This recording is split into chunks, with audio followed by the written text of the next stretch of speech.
I'm in a city hospital's emergency medical unit. Everyone calls it Emu.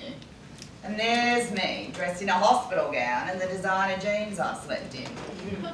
The rest of my gear's under my bed in a plastic bag stamped National Health Service. Looks like a garbage wagon collection. When up bounces this nurse. "Hi," she says. "I'm Rhiannon, your aged care nurse. How are we this morning?" Takes me a few seconds to digest aged care nurse. I reply, "I don't need one." She comes back with, "Well, we are in our 70s, aren't we?"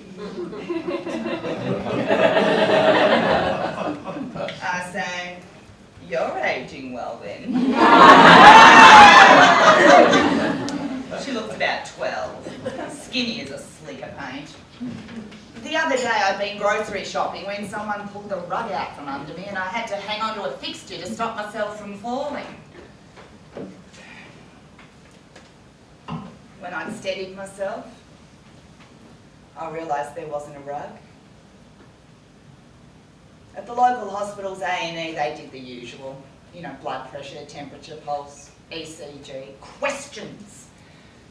When they finish, the doctor tells me I've got something with a long name that I'll never remember. It's got to do with grains of stuff in my ears and the angle of my head.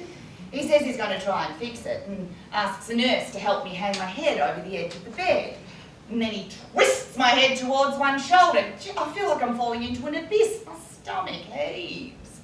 "See," he says, "you feel like you're falling when your head is at certain angles." I remember I was looking up when I first felt dizzy. What we're trying to do with this movement is shift what's causing it. He keeps on twisting my head first one way, then the other, and then he takes off, while a wardsman comes in and cleans up the vomit. The doctor comes back to say I'm being taken to the big hospital 50 k's away, in case I'm having a stroke. I tell him I know that I am not. He says I'm probably right, but he wants a senior registrar to check me out, just to be sure. An ambulance transfers me to the other hospital's A&E and then I'm admitted for overnight observation. I soon realise that EMU actually spells limbo. That's where Catholics get shoved for all eternity if they haven't got the last rites. I remember thinking, I should tell someone I'm not Catholic. But the staff are all so busy, I figure my escape can wait till morning. The patient 2 beds away is really struggling. And I feel like a fraud because, well, there's nothing really wrong with me. My mood hovers between being pissed off for being here just so some doctor can cover his ass and wanting to comfort those around me. The woman alternates between screaming and moaning, while a man up the far end cries out for death to hurry up for Christ's sake.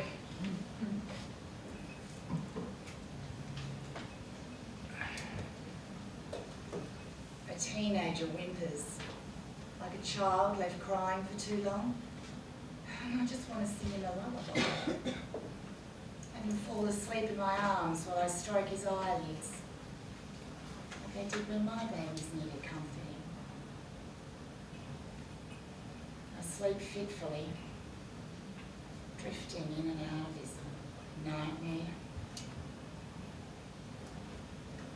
Then trolleys do the rounds. First with breakfast, cups of tea. It's when I've got a mouthful of cornflakes that Nurse Rhiannon bounces up. "Being assigned an aged care nurse is part of the service," she announces brightly. "And we have to make sure we'll be okay when we get home, don't we?"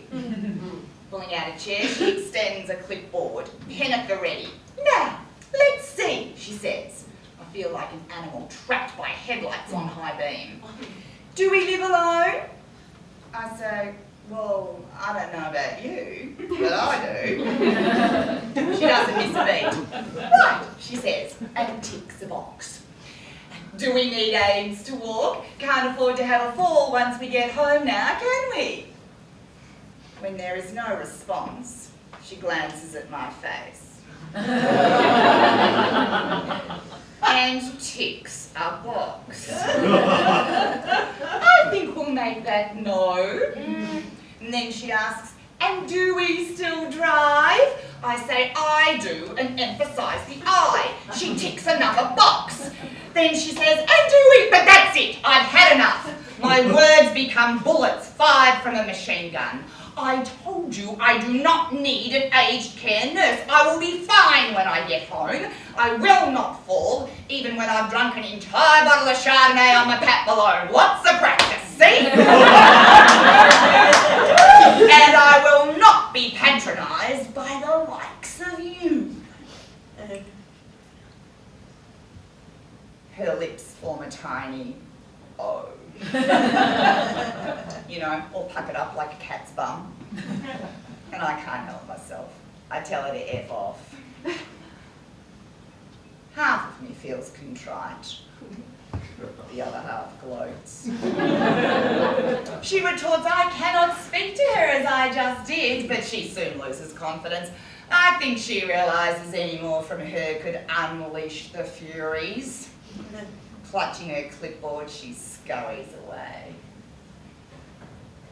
I feel mean. Well, for a second I do. My next visitor is a doctor doing the rounds. He says he's happy to tell me I haven't had a stroke. I realise how far gone I am when my first mental response is, no shit, sunshine. He says if I can walk 2 lengths of the ward without lurching, I'll be discharged. Right. I mark a point at the far end wall and focus on it. Eyes never wavering. I turn, mark a point at the other end, and stride back. Arms swinging.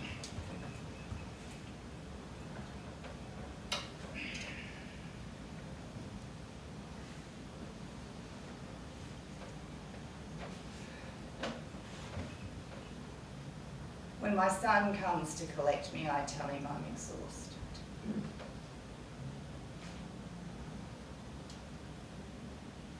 They try to squash all that you are into little boxes, I tell him. And you have to resist being made so small.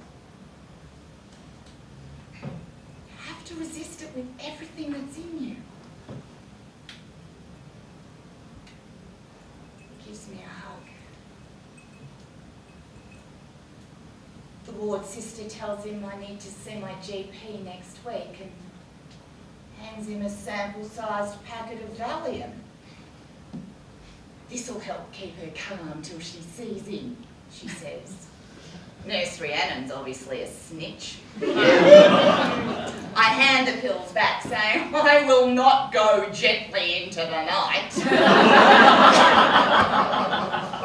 My son guides me towards the exit. In the car on the way home, I feel vaguely ashamed. And the atmosphere makes plain that he doesn't know what to say to this mother who never seems to do or say anything that normal people do. I try to expand about being forced into boxes by Nurse Rhiannon, and his response is, yes, Mum, but sometimes you've just got to go with the system. And then he smiles.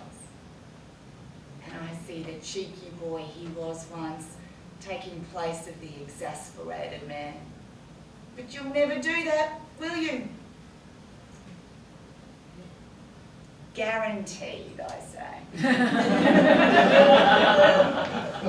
And then I add, stop off at the bottle shop on the way. I want to drink a toast to Nurse Rhiannon's health.